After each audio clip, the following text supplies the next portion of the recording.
بسم اللہ الرحمن الرحیم۔ محترم ناظرین، گزشتہ باب میں ہم نے دیکھا تھا کہ اللہ تعالیٰ نے حضرت یوسف علیہ السلام کو مصر کے ایک معزز گھر میں جگہ عطا فرمائی۔ غلام بن کر آنے والے اس مبارک نوجوان نے اپنے پاکیزہ کردار، اعلیٰ اخلاق، دیانتداری اور تقوی سے ہر دل میں اپنی عزت پیدا کر لی۔ اللہ تعالیٰ نے انہیں علم اور حکمت عطا فرمائی اور ہر دن ان کی شخصیت پہلے سے زیادہ نکھرتی چلی گئی۔ لیکن ناظرین، اللہ تعالیٰ جب اپنے برگزیدہ بندوں کو بلند ترین مقام عطا فرمانا چاہتا ہے تو ان کی آزمائش بھی عام لوگوں سے کہیں زیادہ سخت ہوتی ہے۔ کبھی غربت کے ذریعے، کبھی جدائی کے ذریعے، کبھی قید کے ذریعے اور کبھی نفس کی خواہشات کے ذریعے۔ حضرت یوسف علیہ السلام کی زندگی کا اب وہ مرحلہ شروع ہونے والا تھا جسے قرآن کریم نے قیامت تک اہل ایمان کے لیے عفت، تقوی اور اللہ تعالیٰ کے خوف کی سب سے روشن مثال بنا دیا۔ ہماری آپ سے مؤدبانہ گزارش ہے کہ اس ایمان افروز باب کو آخر تک ضرور سنیے، کیونکہ اس کا ہر لمحہ ہمیں یہ سکھاتا ہے کہ اللہ تعالیٰ کی رضا کے لیے اپنے نفس پر قابو پانے والا انسان کبھی خسارے میں نہیں رہتا۔ آئیے ادب و احترام کے ساتھ اس مبارک داستان کا اگلا باب شروع کرتے ہیں۔ عزیز مصر کے گھر میں حضرت یوسف علیہ السلام کئی برس سے مقیم تھے۔ اب اپنی ذمہ داریاں نہایت دیانتداری سے ادا کرتے، ہر شخص کے ساتھ حسن سلوک سے پیش آتے اور ہر حال میں اپنے رب کو یاد رکھتے۔ گھر کے افراد بھی آپ کے کردار سے متاثر تھے، لیکن انہی دنوں ایک ایسی آزمائش آہستہ آہستہ جنم لے رہی تھی جس کا اندازہ حضرت یوسف علیہ السلام کو نہ تھا۔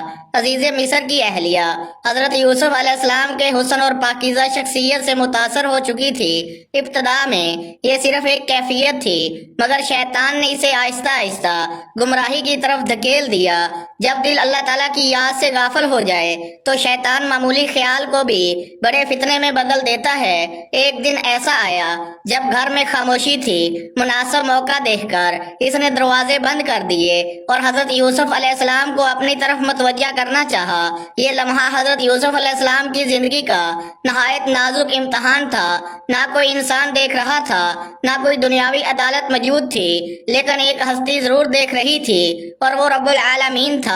حضرت یوسف علیہ السلام نے کسی لمحے کی تاخیر کے بغیر فرمایا، معاذ اللہ، یعنی میں اللہ کی پناہ مانگتا ہوں۔ یہ دو الفاظ قیامت تک ہر مومن کے لیے ایک سبق بن گئے۔ جب گناہ سامنے ہو، خواہشات ابھر رہی ہوں اور راستہ آسان دکھائی دے، تب بندہ مومن کی پہلی پکار یہی ہوتی ہے کہ میں اپنے رب کی پناہ چاہتا ہوں۔ پھر حضرت یوسف علیہ السلام نے فرمایا کہ میرے مالک نے میرے ساتھ اچھا سلوک کیا ہے اور بے شک ظالم کبھی کامیاب نہیں ہوتے۔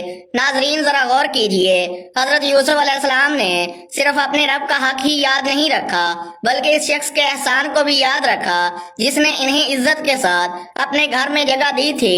یہی ایمان کی خوبصورتی ہے کہ انسان اللہ تعالیٰ کا حق بھی ادا کرے اور بندوں کے احسان کا بھی خیال رکھے۔ قرآن کریم ہمیں بتاتا ہے کہ اللہ تعالیٰ نے اپنے برگزیدہ نبی کو ہر برائی اور بے حیائی سے محفوظ رکھا، کیونکہ وہ اللہ کے مخلص بندوں میں سے تھے۔ یہاں ہمیں ایک بہت بڑا سبق ملتا ہے۔ گناہ سے بچنے کی اصل طاقت انسان کی اپنی قوت نہیں، بلکہ اللہ تعالیٰ کی مدد ہے۔ جو بندہ اپنے رب سے سچا تعلق قائم کر لیتا ہے، اللہ تعالیٰ خود اس کی حفاظت فرماتا ہے۔ حضرت یوسف علیہ السلام فوراً وہاں سے نکلنے کے لیے دروازے کی طرف بڑھے۔ ان کی پوری کوشش یہی تھی کہ فتنے کی جگہ سے جلد از جلد دور ہو جائیں۔ یہی شریعت کا اصول بھی ہے کہ انسان گناہ کے قریب رہ کر اپنی طاقت آزمانے کی بجائے اس سے دوری اختیار کرے۔ لیکن آزمائش ابھی ختم نہیں ہوئی تھی۔ آگے وہ لمحہ آنے والا تھا جب ایک پھٹی ہوئی قمیض حضرت یوسف علیہ السلام کی بے گناہی کی گواہی دے گی۔ سچ اور جھوٹ سب کے سامنے واضح ہو جائے گا اور اللہ تعالیٰ اپنے برگزیدہ نبی کی عزت کی حفاظت ایسی شان سے فرمائے گا کہ یہ واقعہ قیامت تک قرآن کریم میں محفوظ رہے گا۔ حضرت یوسف علیہ السلام پوری قوت کے ساتھ دروازے کی طرف بڑھے تاکہ اس آزمائش کی جگہ سے نکل جائیں۔ ایک سچا مومن گناہ کے قریب ٹھہرنے کی بجائے اس سے دور ہونے کی کوشش کرتا ہے۔ یہی وجہ تھی کہ حضرت یوسف علیہ السلام نے کسی بحث یا تاخیر کے بغیر وہاں سے نکلنے کا راستہ اختیار کیا۔ ادھر عزیز مصر کی اہلیہ بھی جلدی سے ان کے پیچھے بڑھی۔ اسی کشمکش دلکش میں اس نے حضرت یوسف علیہ السلام کی قمیض کو پیچھے سے پکڑ لیا اور قمیض پھٹ گئی۔ اسی لمحے دروازہ کھلا اور سامنے عزیز مصر موجود تھا۔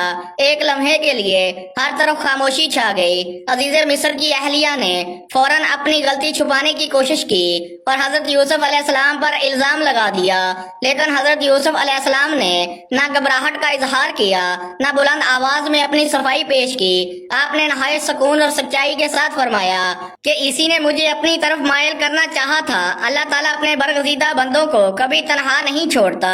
اسی وقت اللہ تعالیٰ نے سچ کو ظاہر کرنے کا انتظام فرما دیا۔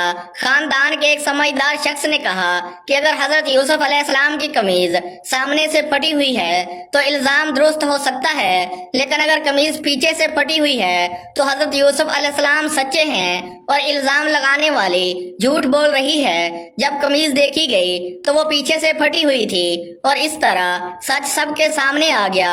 اللہ تعالیٰ نے اپنے نبی کی پاک دامنی اور بے گناہی کو ایک ایسی دلیل سے ظاہر فرمایا جسے کوئی جھٹلا نہ سکا۔ عزیز مصر نے حقیقت کو سمجھ لیا۔ اس نے اپنی اہلیہ سے کہا کہ یہ تمہاری چال ہے اور تم اپنی غلطی پر اللہ تعالیٰ سے معافی مانگو۔ پھر حضرت یوسف علیہ السلام سے کہا کہ آپ اس معاملے کو نظر انداز کر دیں، لیکن ناظرین، آزمائش کا یہ مرحلہ ابھی ختم نہیں ہوا تھا۔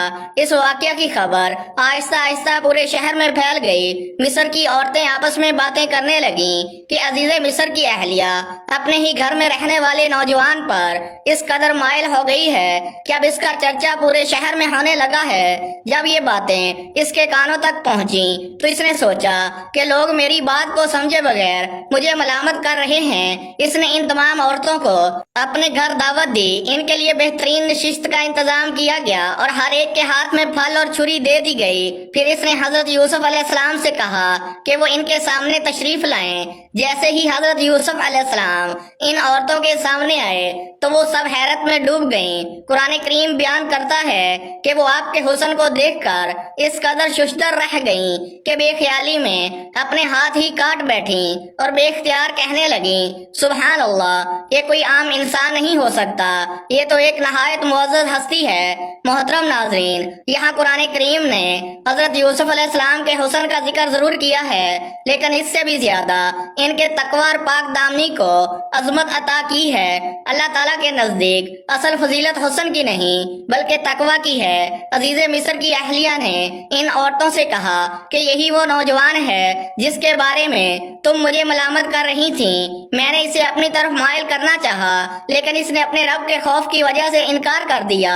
یہ الفاظ حضرت یوسف علیہ السلام کی عظمت کی گواہی تھے۔ دشمن بھی ان کی پاک دامنی کا اعتراف کرنے پر مجبور ہو گئے، لیکن شیطان نے ابھی بھی ہار نہیں مانی۔ عزیز مصر کی اہلیہ نے دھمکی دی کہ اگر حضرت یوسف علیہ السلام اس کی بات نہ مانیں گے تو انہیں قید میں ڈال دیا جائے گا اور ذلیل کیا جائے گا۔ یہاں حضرت یوسف علیہ السلام نے ایک ایسی دعا فرمائی جو قیامت تک اہل ایمان کے لیے روشنی کا مینار بن گئی۔ آپ نے عرض کیا، اے میرے رب، قید خانہ مجھے اس کام سے زیادہ پسند ہے جس کی طرف یہ لوگ مجھے بلا رہے ہیں، اور اگر تو نے ان کی چال مجھ سے دور نہ فرمائی تو ممکن ہے میں کمزوری دکھا بیٹھوں اور جاہلوں میں شامل ہو جاؤں۔ یہ ایک نبی کی عاجزی تھی، باوجود اس کے کہ اللہ تعالیٰ نے انہیں پاکیزگی عطا فرمائی تھی، پھر بھی انہوں نے اپنی قوت پر بھروسہ نہیں کیا بلکہ اپنے رب سے مدد مانگی۔ اللہ تعالیٰ نے اپنے نبی کی دعا قبول فرمائی اور انہیں اس فتنے سے محفوظ رکھا۔ لیکن دنیا نے کیا فیصلہ کیا؟ لوگوں نے ایک بے گناہ انسان کو قید میں بھیج دیا۔ بظاہر یہ قید تھی، لیکن حقیقت میں یہ اللہ تعالیٰ کی اگلی حکمت کا آغاز تھا۔ یہی قید خانہ آگے چل کر حضرت یوسف علیہ السلام کے اقتدار اور عزت کا راستہ بننے والا تھا۔ انسان صرف حالات کو دیکھتا ہے، لیکن اللہ تعالیٰ انجام کو جانتا ہے۔ محترم ناظرین، کبھی کبھی زندگی میں ہمارے ساتھ بھی ایسا ہوتا ہے کہ ہم حق پر ہوتے ہیں، لیکن پھر بھی آزمائش ہمارے حصے میں آتی ہے۔ ایسے وقت میں حضرت یوسف علیہ السلام کی سیرت ہمیں یہ سبق دیتی ہے کہ اگر اللہ تعالیٰ راضی ہو تو وقتی تکلیف دراصل دائمی عزت کا راستہ بن جاتی ہے۔ اللہ تعالیٰ اپنے نیک بندوں کو کبھی ضائع نہیں فرماتا بلکہ مناسب وقت پر انہیں ایسی عزت عطا فرماتا ہے جسے پوری دنیا دیکھتی ہے۔ محترم ناظرین، حضرت یوسف علیہ السلام کی مبارک زندگی کا یہ باب ہمیں یہ عظیم سبق دیتا ہے کہ ایمان کی اصل پہچان تنہائی میں ہوتی ہے، جب کوئی انسان نہ دیکھ رہا ہو لیکن اللہ تعالیٰ دیکھ رہا ہو۔ ایسے وقت میں جو بندہ اپنے رب کی رضا کو اپنی خواہشات پر مقدم رکھتا ہے، اللہ تعالیٰ اسے کبھی تنہا نہیں چھوڑتا۔ حضرت یوسف علیہ السلام نے عزت کو گناہ میں نہیں بلکہ تقوی میں تلاش کیا۔ انہوں نے دنیا کی وقتی آسائش کی بجائے اللہ تعالیٰ کی رضا کو اختیار کیا، اور اسی فیصلے نے انہیں رہتی دنیا تک پاک دامنی، صبر، عفت اور اللہ پر کامل بھروسہ کرنے والوں کا امام بنا دیا۔ اگر آج بھی اپنی زندگی میں گناہوں سے بچنے کی کوشش کریں، اپنی نگاہوں کی حفاظت کریں، اپنے کردار کو پاکیزہ رکھیں اور ہر آزمائش میں اللہ تعالیٰ سے مدد مانگیں، تو یقیناً اللہ تعالیٰ ہمارے لیے بھی وہی راستے کھول دے گا جن کا ہم تصور بھی نہیں کر سکتے، کیونکہ اللہ تعالیٰ اپنے صبر کرنے والے اور اپنے اوپر بھروسہ کرنے والے بندوں کو کبھی ضائع نہیں فرماتا، بلکہ آزمائش کے بعد انہیں عزت عطا فرماتا ہے۔ اور یہی حضرت یوسف علیہ السلام کی مبارک زندگی کا سب سے روشن اور ہمیشہ زندہ رہنے والا پیغام ہے۔ آخر میں اللہ تبارک و تعالیٰ سے دعا ہے کہ اے ہمارے پروردگار، جس طرح تو نے حضرت یوسف علیہ السلام کو ہر آزمائش میں ثابت قدم رکھا، ہمیں بھی ہر گناہ، ہر فتنے اور ہر برائی سے محفوظ فرما، ہمارے دلوں کو اپنی محبت سے بھر دے، ہماری نگاہوں کو پاکیزگی عطا فرما، ہمارے کردار کو ایمان اور تقوی سے مزین فرما۔ جب ہماری خواہشات ہمیں تیری نافرمانی کی طرف بلائیں تو ہمیں حضرت یوسف علیہ السلام کی طرح معاذ اللہ کہنے کی توفیق عطا فرما۔ اے اللہ، ہمیں دنیا کی وقتی خواہشات پر اپنی رضا کو مقدم رکھنے والا بنا دے، ہمارے والدین، اساتذہ اور تمام اہل ایمان کی مغفرت فرما، ہماری زندگی اور ہمارا خاتمہ ایمان پر فرما، اور قیامت کے دن ہمیں اپنے نیک بندوں اور انبیاء اکرام علیہ السلام کی مبارک رفاقت نصیب فرما، آمین یا رب العالمین۔ محترم ناظرین، اگر آپ کو حضرت یوسف علیہ السلام کی مبارک زندگی کا یہ ایمان افروز واقعہ پسند آیا ہو اور آپ نے اس سے کوئی سبق حاصل کیا ہو تو ویڈیو کو ضرور لائک کیجئے اور اسے اپنے دوستوں، اہل خانہ اور عزیز و اقارب کے ساتھ ضرور شیئر کیجئے، تاکہ زیادہ سے زیادہ لوگ انبیاء اکرام علیہ السلام کے مبارک واقعات سے رہنمائی حاصل کر سکیں۔ اگر آپ ابھی تک ہمارے چینل انوار الانبیاء کا حصہ نہیں بنے تو ابھی سبسکرائب کر لیجئے اور بیل آئیکن بھی ضرور دبا دیجئے، تاکہ آنے والی ہر نئی قسط آپ تک سب سے پہلے پہنچ سکے۔ کمنٹ سیکشن میں ضرور بتائیے کہ آج کے اس واقعہ نے آپ کے دل پر کیا اثر چھوڑا اور آپ نے حضرت یوسف علیہ السلام کی مبارک زندگی سے کون سا سب سے بڑا سبق سیکھا۔